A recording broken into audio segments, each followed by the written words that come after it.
Hi friends, नमस्कार, जय जगन्नाथ। आज आम बनइबा माछ तरकारी। प्रथम कढ़ई को भलसे गरम करनबा, से सोरिष तेल देदबा। सोरिष तेल भलसे गरम होला भितर चलतु आम माछरे लुण हलदी गोलई नबा।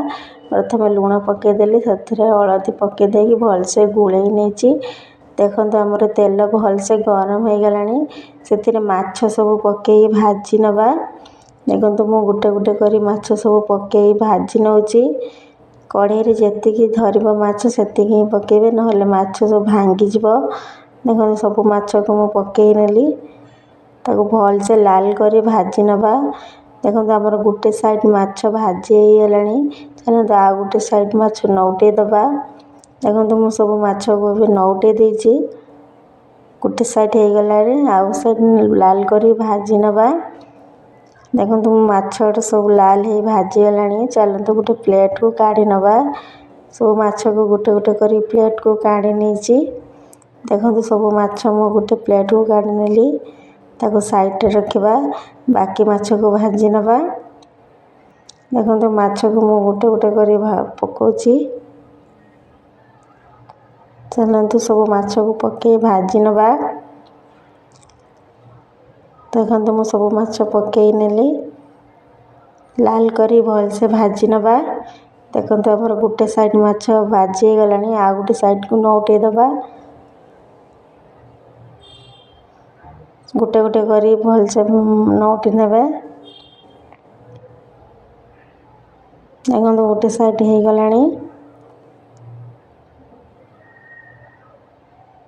देखो आम माछ भलसे भाजी हो गलानी। एबे गुटे प्लेट को काढ़ी नबा। गोटे गोटे करी मु सब माछ प्लेट को काढ़ी नेली। देखो सब माछ को मु गोटे प्लेट को काढ़ी नेली। देखो सब माछ को मु प्लेट को काढ़ी नेली, भलसे लाल करी भाजी नहीं। ताको साइड रे रखिबा। माछ भाजी थी से तेल बली थिला, से तेल रे कटा पियाज को पकई दबा। कटा पियाज दे भलसे भाजी नबा। भलसे भाजी नौची। पियाज को लाल करी भाजी नबा। पियाज भाजी हो गलानी, से मसला सब देदबा। मसला रे मु नेची अदा रसुण सोरिष सब दे लंका दे भाजी बाटी नेची। तो भलसे कषि नबा। देखो आम मसला कषि गलानी, से स्वाद अनुसार हलदी लुण पकई दबा। हलदी लुण दे भलसे कषि नबा। देखो मसला मु कषि नहीं, से टमाटो पेस्ट पकई दबा। दुईटा टमाटो को मु पेस्ट करनी, से टमाटो को मु दे भलसे कषि नौची। मसला रे टमाटो दे भलसे कषि नबा।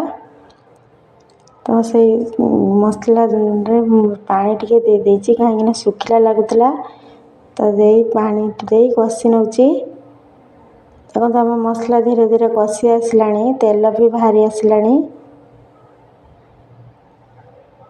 तो मसला रे कंचा बास्ना गला पर्यंत मसला को भलसे कषि नबा।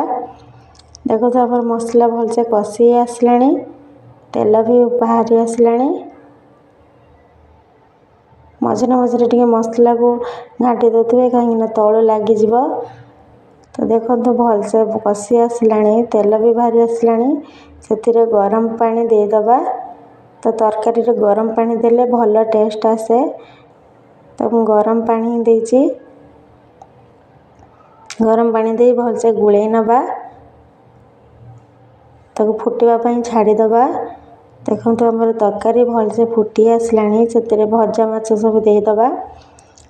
भजा माछ सब दे भलसे फुटई नबा। देखो मु सब भजा माछ देदेली, दे भलसे फुटई नबा।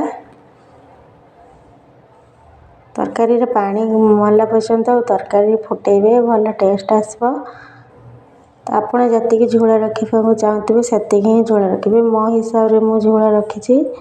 देखो आम तरकारी धीरे धीरे फुटी आसलानी।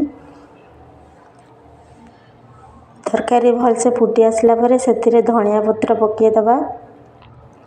धनिया पत्र देले भल फ्लेवर आसे, टेस्ट भी भल आसे। देखो धनिया पत्र दे भलसे गोलई नेली। ଧନିଆ ପତ୍ର ଦେଇ 10-15 ମିନିଟ୍ ଫୁଟେଇ ନେବା। ଦେଖନ୍ତୁ ଆମର ତରକାରୀ ଭଲସେ ଫୁଟି ଆସିଲାଣି। ତ ଭଲସେ ଫୁଟେଇ ନେବା। ଭଲସେ ଫୁଟିଲେ ତେଲ ବାହାରି ଆସେ, ତ ତରକାରୀରେ ଭଲ ଟେଷ୍ଟ ଆସେ। ଦେଖନ୍ତୁ ଆମର ତରକାରୀ ଭଲସେ ଫୁଟି ଆସିଲାଣି। ତ ଅଧିକ ସମୟ ଫୁଟେଇ ନେବା। 10-15 ମିନିଟ୍ ଫୁଟିଲା ପରେ ତ ଦେଖନ୍ତୁ ଆମର ତରକାରୀ ଭଲସେ ହେଇ ଆସିଲାଣି। ତ ଗ୍ୟାସ୍କୁ ବନ୍ଦ କରିଦେବା। ତ ଆଜିର ରେସିପି ଯଦି ଆପଣମାନଙ୍କୁ ଭଲ ଲାଗେ ପ୍ଲିଜ୍ ମୋ ଚ୍ୟାନେଲକୁ ସବସ୍କ୍ରାଇବ୍ କରିଦେବେ, ଲାଇକ୍ କରିଦେବେ, ସେୟାର କରିଦେବେ। ଆଜି ପାଇଁ ରହୁଛି, ଆଉ ଗୋଟେ ନୂଆ ରେସିପି ନେଇକି ଆସିବି। ତ ଆଜି ପାଇଁ ରହୁଛି, ବାଏ, ଜୟ ଜଗନ୍ନାଥ।